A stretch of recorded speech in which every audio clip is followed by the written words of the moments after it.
Alors, venir travailler au Canada, c'est un rêve pour certains, mais pour d'autres, il pourrait bien vite virer au cauchemar, étant donné que la réalité, bien souvent ici, elle est différente de ce à quoi on peut s'attendre et ce à quoi on peut nous dire à travers des cartes postales. Dans la vidéo d'aujourd'hui, nous allons aborder 3 points très importants qui vont toucher le milieu du travail. Ce sont des points que personnellement, les membres de ma famille, nous aurions bien aimé les connaître avant d'entreprendre notre projet d'immigration, même si au final, ça n'aurait pas changé grand-chose, étant donné que nous étions déterminés par vent et marée à venir au Canada. Mais ces points-là sont pour toutes personnes qui ne sont pas encore ici et qui planifient venir travailler ici. À quoi s'attendre exactement dans le milieu du travail? C'est dans l'épisode d'aujourd'hui. Hello, bon retour avec votre Terence, l'afro-investisseur, pour une nouvelle vidéo pour la communauté afro. La famille, comme vous avez pu le constater pour les 2-3 derniers mois, il n'y avait aucune vidéo sur la chaîne, étant donné que, comme je vous l'avais mentionné, j'étais en voyage en Australie. Mais bon, les vacances sont finies, nous voici maintenant de retour au travail et bel et bien, il y a beaucoup d'informations, beaucoup de choses qui se sont passées durant mon absence. Mais ne vous inquiétez pas, je vais vous garder au parfum. Alors, c'est très important de vous abonner, d'activer la cloche de notification. Et si vous aimez une vidéo quelconque, n'oubliez pas d'appuyer sur le pouce parce que ça permet à d'autres personnes de voir la vidéo et aussi d'apprendre de nouvelles choses sur le Canada et sur toutes les réalités que nous allons partager à travers cette chaîne. Mais une fois de plus, je suis de retour et on ne va pas chômer parce qu'il y a beaucoup de choses à discuter.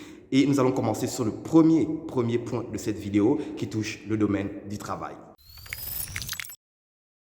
Alors, pour ceux et celles qui ne sont toujours pas familiers avec les réalités du travail sur le sol canadien, la première chose qui va vous choquer, c'est définitivement la reconnaissance de l'équivalence de diplôme. Si vous n'êtes pas encore au courant sur le sujet, c'est tout simplement le fait que vous devez repartir à l'école afin de vous adapter aux normes et aux codes de la société canadienne, peu importe le diplôme que vous avez obtenu par le passé, peu importe le niveau, que ce soit un master, une licence ou un doctorat, vous êtes appelé à repartir sur les bancs de l'école. Alors, quand vous avez déjà passé la trentaine, la quarantaine, l'idée de venir au Canada pour travailler, mais repartir à l'école peut déjà vous poser un certain problème.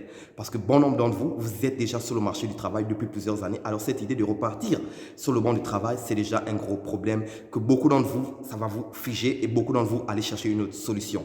Mais un autre problème vis-à-vis de l'équivalence de diplôme, c'est que, admettons, vous êtes ingénieur au pays, que ce soit le Gabon, le Maroc, la Côte d'Ivoire, peu importe le pays où vous êtes en ce moment, n'est-ce pas, ou en France. Si vous venez au Canada, le titre d'ingénieur ne va pas vous être octroyé avant que vous ne fassiez l'équivalence des diplômes.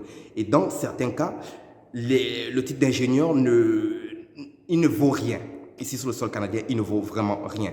Ce qui compte, très important, la famille, c'est tout simplement votre expérience de travail. Alors, si vous avez de l'expérience que vous avez emmagasinée depuis certaines années sur le domaine de travail dans lequel vous exercez, ce serait très important d'y rester quand vous allez immigrer et non de faire un changement de domaine d'emploi. Parce que si vous le faites, vous allez devoir repartir sur les bancs de l'école et comme je l'ai dit, ça va être problématique parce que vous allez dépenser non seulement du temps, des sous, vous allez être beaucoup frustré, vous allez passer à travers beaucoup d'angoisse, beaucoup de stress et tout ça va faire que vous n'allez pas nécessairement aimer votre expérience sur le sol canadien. Alors, à prendre en compte, l'enfer de l'équivalence des diplômes, c'est un problème qui touche les Européens qui viennent vivre au Canada, les Africains qui viennent vivre au Canada, les Asiatiques qui viennent vivre au Canada. Alors, vous n'êtes pas les seuls là-dedans, mais c'est très important de prendre ça en compte avant de préparer votre projet pour le travail au Canada. Le deuxième point à savoir avant de venir travailler au Canada, c'est de savoir la famille. La sécurité de l'emploi est quasi inexistante ou n'existe pas sur le sol canadien. C'est une réalité à laquelle beaucoup vous ferez face, malheureusement. Pour le bien ou pour le pire, vous allez devoir y faire face et c'est déjà bon de s'y préparer mentalement. Qu'est-ce que j'entends par là? Il faut savoir que sur le sol canadien, peu importe la compagnie pour laquelle vous travaillez, peu importe la province dans laquelle vous allez décider d'immigrer, n'est-ce pas?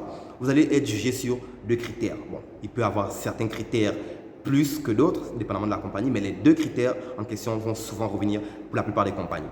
Votre performance au travail et les résultats de votre emploi. Il faut bien comprendre que si vous n'êtes pas une personne dégourdie, si vous n'aimez pas être à l'heure, si vous n'aimez pas travailler en équipe, si vous ne remettez pas les travaux qui vous sont demandés au moment où ils vous sont demandés, vous êtes souvent retardataire et tout ça va être pris en compte en fin d'année, admettons, au cas où dans la compagnie pour laquelle vous travaillez, il devrait avoir une coupe budgétaire, vous serez sûrement le premier ou la première personne à se faire expulser de la compagnie. Et souvent, ce sera sans paye. Je répète bien, si vous n'êtes pas une personne qui excelle en performance ou en résultat dans votre poste en question, n'est-ce pas? S'il y a des coupes budgétaires, vous serez sûrement les premiers mis à la porte. S'il y a une crise sanitaire, malheureusement, comme on a vu dernièrement, beaucoup de business se sont retrouvés en faillite, eh bien, vous allez être mis à la porte. Si il y a une crise financière, comme on a vu dernièrement avec ce qui s'est passé en 2008 avec la crise de Lehman Brothers en Angleterre et tout, qui a impacté la plupart des pays occidentaux, n'est-ce pas? Vous serez sûrement mis aussi à la porte. Et dans bien souvent des cas, ce n'est pas nécessairement parce qu'ils vont vous juger sur les performances du travail ou les résultats que vous émettez. Non, c'est tout simplement parce que la situation du moment ne les autorise pas à vous garder plus longtemps que ça. Et en ce moment, nous avons vu des compagnies telles que Amazon, Google, Facebook, pour vous en citer quelques-unes, faire beaucoup de licenciements dans les dernières années, surtout depuis la crise sanitaire. Et dans ce genre de situation, votre poste n'est pas garanti, à moins que vous soyez dans le haut de l'escalier, le haut de la pyramide. Mais dans bien de cas, vous êtes travailleur temporaire avec un visa temporaire, alors vous serez sûrement les premiers à être mis à la porte. Alors prenez ça en compte, la sécurité de l'emploi n'existe pas au Canada, mais si vous avez un emploi, n'oubliez pas, il faut performer, il faut donner de bons résultats.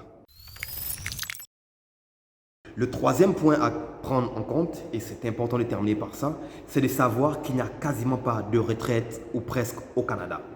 Qu'est-ce que j'entends par là? C'est de tout simplement savoir qu'ici, à peu près 60% des travailleurs sont sans régime de retraite provenant de leur employeur. Et ça, c'est ici à Québec. Pour les autres provinces, c'est un peu différent. Mais ici à Québec, à peu près 60% n'ont pas de régime de retraite qui vont provenir de leur employeur. Mais par contre, le gouvernement, à partir d'un certain âge, vont vous verser une pension de retraite ou, devrais-je dire, deux montants différents.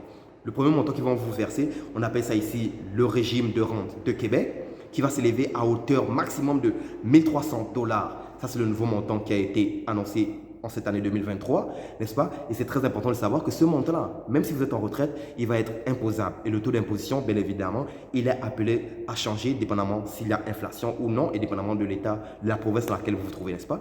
Le deuxième montant que la province du Québec va vous verser, c'est tout simplement un montant qu'ils appellent la pension de la sécurité de la vieillesse. Et cela, vous le touchez à partir de 65 ans, mais ça va aussi dépendre, le montant va dépendre du nombre d'années que tu as vécu au Canada.